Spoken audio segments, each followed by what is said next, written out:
Good afternoon, and welcome to another edition of Southern Santa Piper. I'm your host, Kenny, and today it is Merchant Service Monday. Today we are smoking this Merchant Service 1935, which is based upon the Dunhill LC. It's a swan neck pipe, very large bowl. Very similar in size to my Dunhill Group 6 as far as size of the bowl goes. Today, I am smoking an aromatic. I typically smoke an English in this pipe. So I am smoking the L.J. Peretti's Blend 432. And today we are going to be not only discussing this pipe a little, even though we've talked about this pipe before, we are going to be talking primarily about aromatics today and how to get the most enjoyment out of an aromatic. Let's give this a light.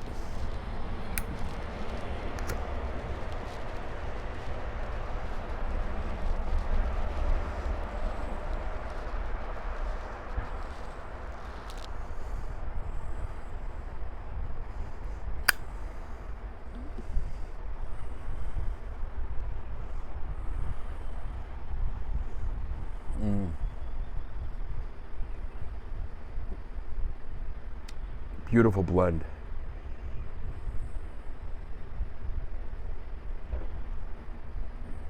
And wonderfully smoking pipe. I hope everyone had a blessed and nice Easter yesterday. The wife and I had a pleasant Easter. She took the day off from cooking. It's just the two of us. Our kids are either up north, or in the case of my youngest daughter, she is down in southwest Florida, where we're in north central Florida. She's almost 4 hours away. So she spent the day with her best friend and my grandson and a bunch of her best friend's family members and friends. Nice day for her.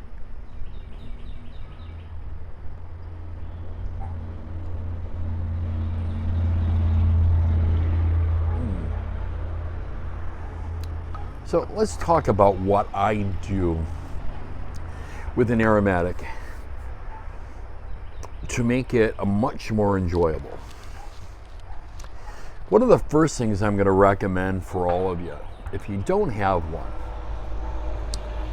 get yourself a leather catch-all. Now, I like a leather catch-all for a few reasons.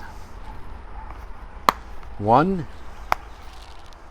is that they unsnap. If they can be stored fairly easily.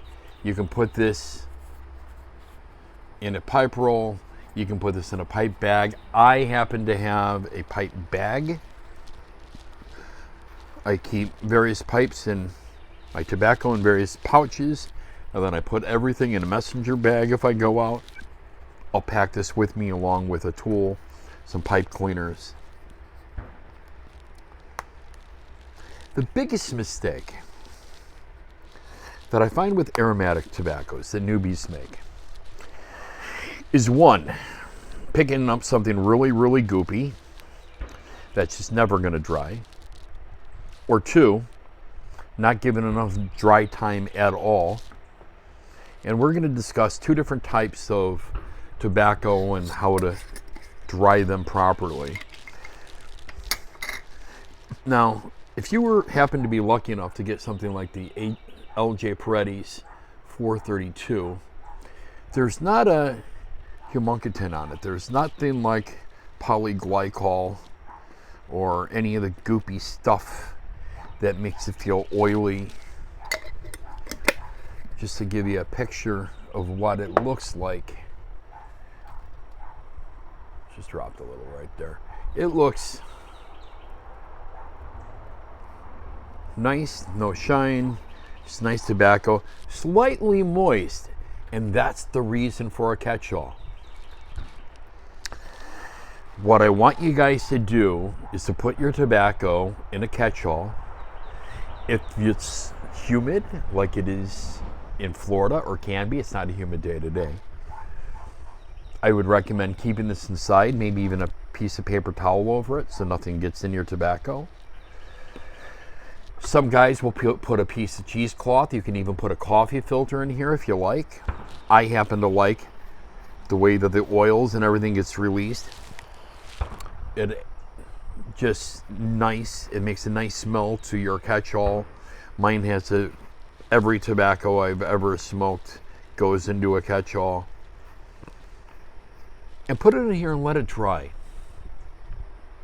As a rule of thumb, I'm going to say a minimum of 15 minutes, if not a half an hour. You do not want your tobacco to be crispy, but it should have a nice little spring to it. This is still too damp. This has only been in here now a few minutes. But you want this to dry for 10 or 15 minutes.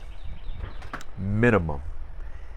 I would go a half an hour. Some tobaccos I would go even more. I've got one tobacco out here.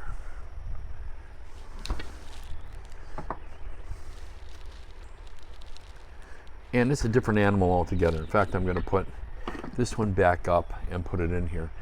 This one here is Creme Brulee by Sutliff. They also sell it in a tin variety under the name of Monte Dolce. Exact same tobacco, except they're going to call it a private reserve. Same tobacco. In bulk, it is Creme Brulee.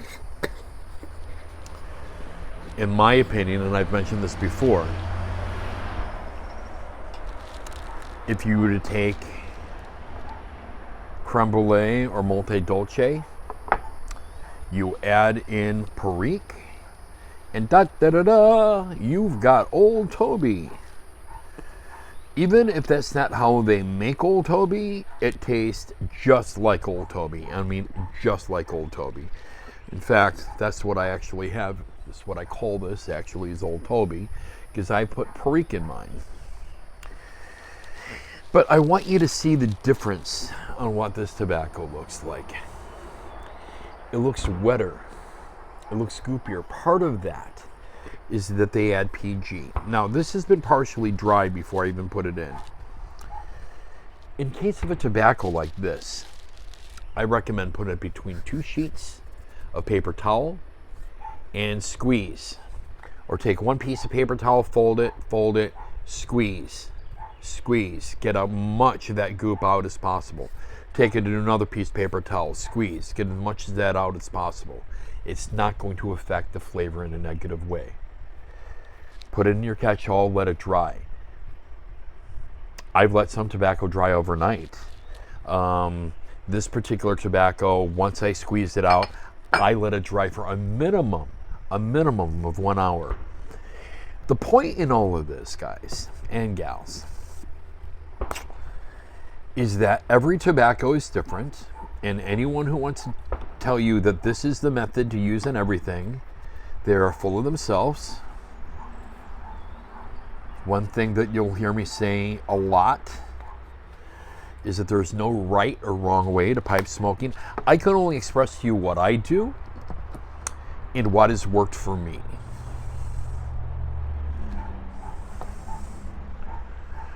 Once that tobacco is dry, if we are smoking a typical ribbon cut aromatic, and again, this is simply about aromatics today. On a pipe of this size, I'm going to use the 3-pinch method. 1 large pinch, put in, pack down lightly with my pinky. Another pinch, put in, pack down a little harder with my pinky.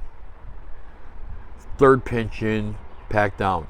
I do not do one of these rounded and have my tobacco over the top when I do my light. My tobacco is slightly under. By the time I do my char light and push down, it gives me enough clearance. I do not like to damage the tops of my pipes. Some of you guys, the tops of your pipes look like crap, and I'm just telling you, part of that is from overfilling your pipes. I'm sure this is out. Let's get this look. Hello, bird.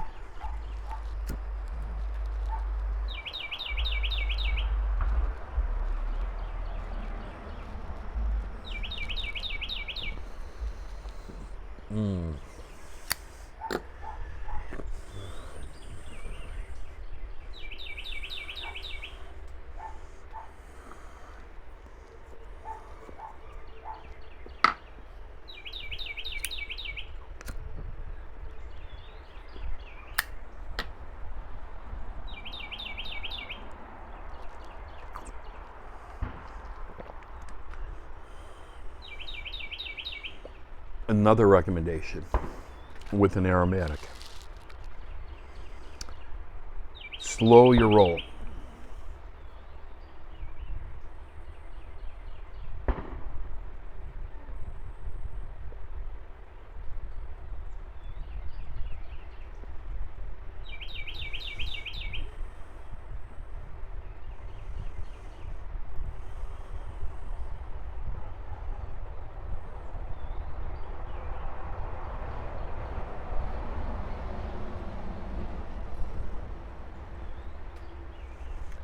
I primarily use Munchop Piper's breath method when I smoke an aromatic. I cannot say that I use the breath method all the time. A lot of times on English blends, I'm a little bit more of a hot boxer. I smoke like a chimney.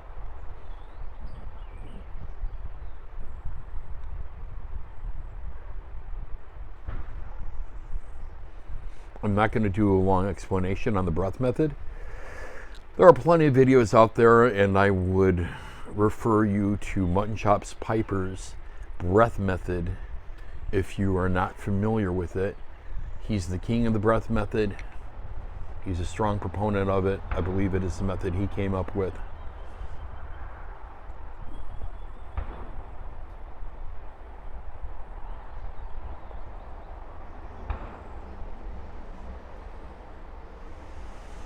But you're not making big clouds of smoke.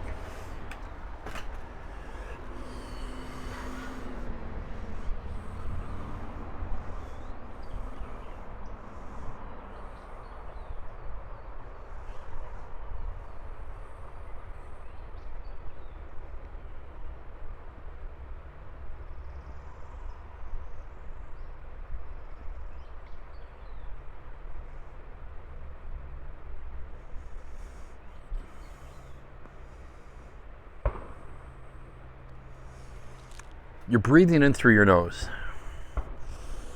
You're inhaling.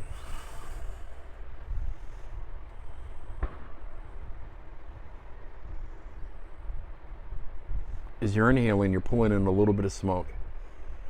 As you're exhaling back out through your pipe, pulling it back in. Sort of a back and forth motion.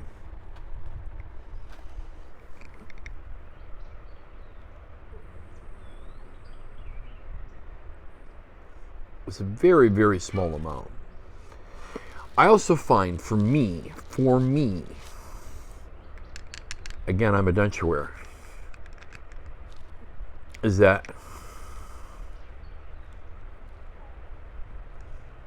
I tend to keep the stem pretty forward in my mouth, not back far across my tongue. And being a denture wearer, the top of my mouth is covered by a denture plate.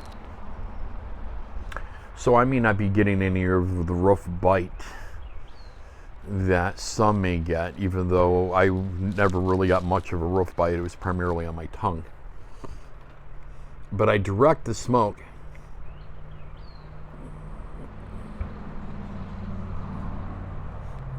forward and up, over my tongue, up closer to the roof of my mouth.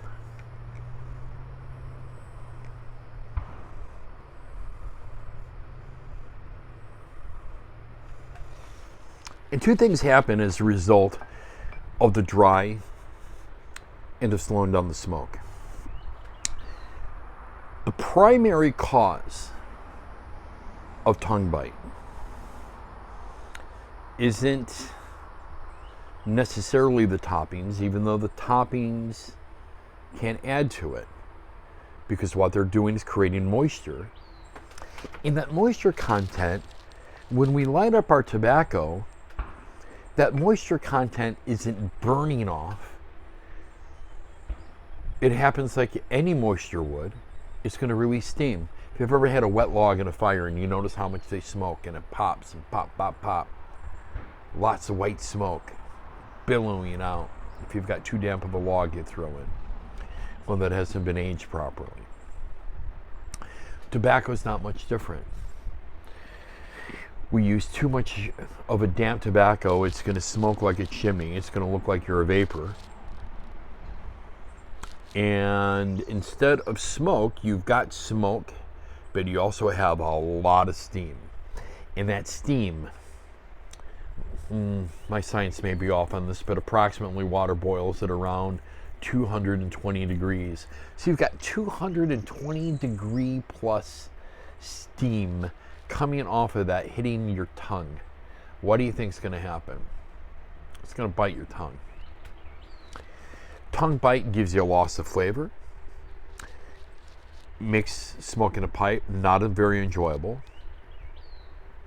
That loss of flavor gets what I call the cardboard effect, where it tastes like you are smoking cardboard. Even though the room note may be wonderful, one of the biggest complaints they get about aromatics is that they've got no flavor. All the flavors in the English and the vapors and in straight Virginias and in everything else but an aromatic. And I say hogwash to that. This Paredes has been a daily smoke for me. I'm still smoking English blends, guys. But every day I'm smoking one bowl of this LJ Paredes, at least because I find it so tasty. And part of that is because I'm taking the proper prep time of allowing it to dry, as well as not smoking it quick. It's real easy when I'm in these videos not to smoke quick because I'm spending more time talking. But a lot of times in these videos, I'm also kind of chain smoking, hot boxing it in between. Part of that just to keep the pipe going because I'm not smoking in my regular cadence.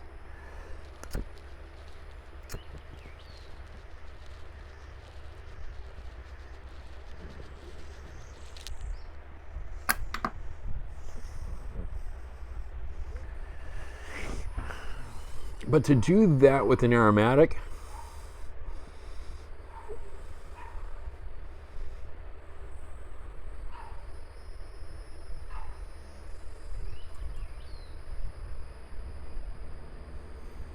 I'm going to be getting too much tongue bite, as well as a lack of flavor.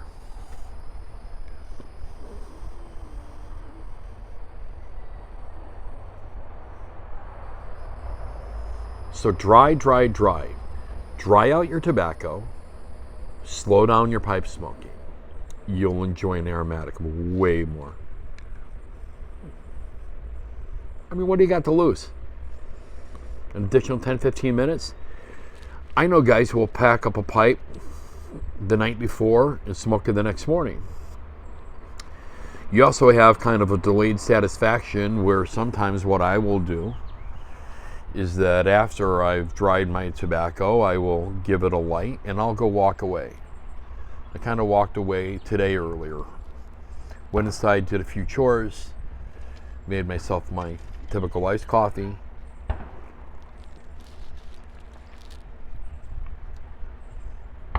Came back out here 10-15 minutes later.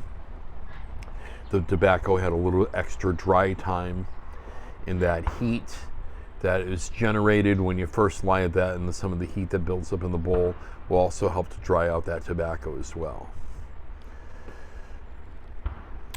This is a fairly thick-bowled rim, thick-bowled pipe. I have some that are much thicker than this. But I don't get a ton of heat coming through this, even when it's smoked fast. Not a lot of heat at all. So it's sometimes hard to judge when you're smoking a pipe too quick. You can let the heat of a pipe determine how much you need to slow down. If you cannot hold your pipe in your hand, you're smoking it way too quick. Way too quick. I've got a death grip on this right now. I'm not burning my hand. Now, a lot of times you'll see me hold a pipe like this. Twofold. One, I'm not holding the bowl, so I'm not getting any heat on my hand.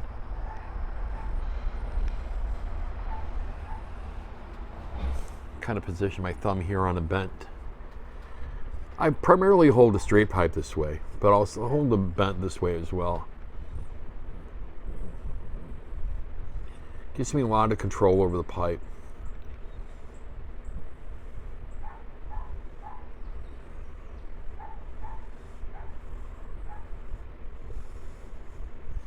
The other way that you'll see me hold the pipe a lot, especially in a vent, thumb here, fingers over the top. I use my fingers then as a chimney to control the combustion inside of the pipe.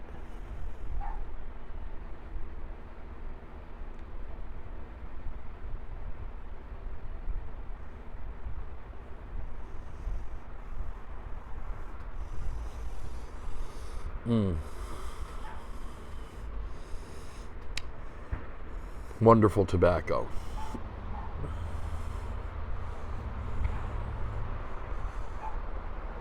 You guys are going to keep seeing a repeat of my merchant service pipes. I've got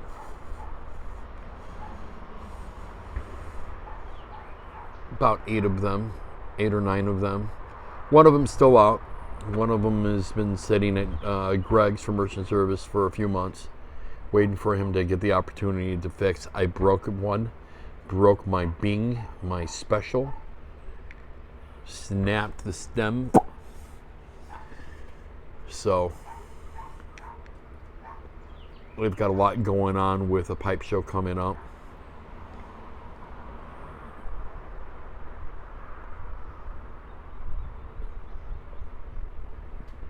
I'm pretty sure they've got the pipe show coming up, which means there will be pipes.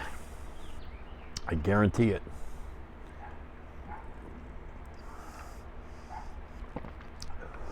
I wouldn't be shocked to see pipes before the pipe show being released.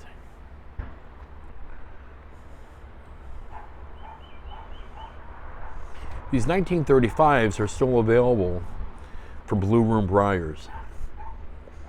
They don't have any more of this lovely blast, but they do have, I think, 1 or 2 chestnuts left, and they've got the red finish, which is absolutely gorgeous, the shiny red.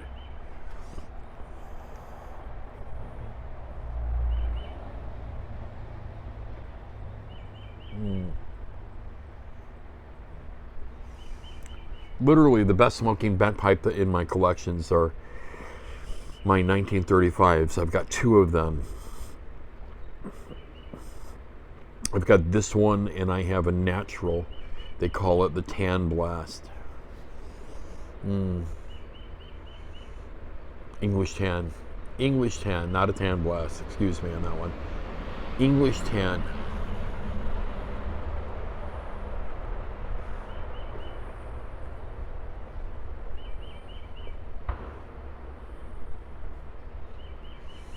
It's just perfect the way that it smokes. I generally don't smoke it completely down to the bottom though. I probably smoke, I'm going to say more than 2/3, but I always leave a little bit of tobacco in. On a bowl of this size, my opinion, and you know what they say about opinions, is that any pipe, not just a merchant service, whether it's my ODA from Dunhill, my Dunhill Group 6, any of my large bowls, my merchant service large, my merchant service special, that bottom part of the bowl, I'm just not crazy about the flavor on. Starts tasting too much like ash. And I'm kind of a dumper in between. I don't know how some of you all are. Some of you I know smoke your pipe and don't dump the ash all the way down to the bottom. I can't do that. Starts tasting nasty to me. So I dump out every so often. Get rid of that top layer of ash.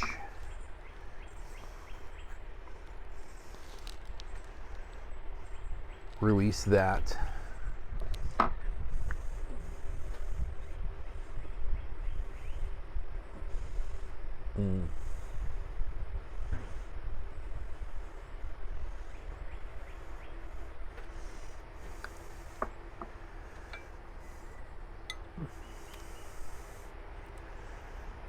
But this is a fairly large pipe. This pipe, if I've got filled to the top,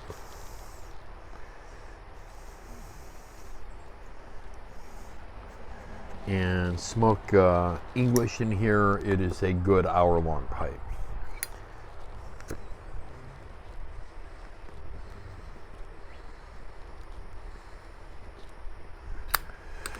In a ribbon cut, I am primarily probably a good 45 minutes.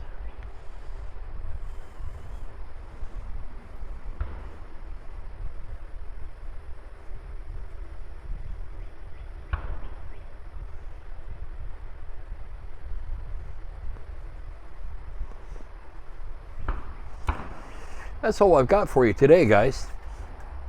I wanted to give you a little bit on aromatics. We haven't really discussed them very much.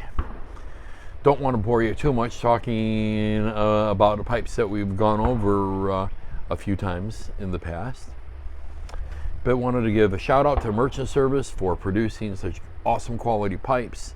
As you guys know, they're my favorite. Want to give a shout out to LJ Peretti and Company for making one of my favorite tobaccos. I was blessed when I was up in Boston a month ago to have purchased a pound of this lovely tobacco, and it will definitely be part of my regular rotation for the rest of my life. That's how much I enjoy this tobacco. I don't know how well it's going to store. So, other words, I'd probably already buy 2 or 3 pounds of it. I'm just going to buy a pound at a time, as long as it still looks like it's going to stay in stock, and just go from there. That's it. Thank you so much for joining me on this edition of Southern Santa Piper. If you've enjoyed this video, please hit the like button. Also hit the subscribe if you've been enjoying watching my videos, and hit that little notification if you want to be notified every time a new video comes out. We're trying things a little bit differently now. I was doing videos daily. We're going to try 1 or 2 times a week, maybe a little bit more. We will see.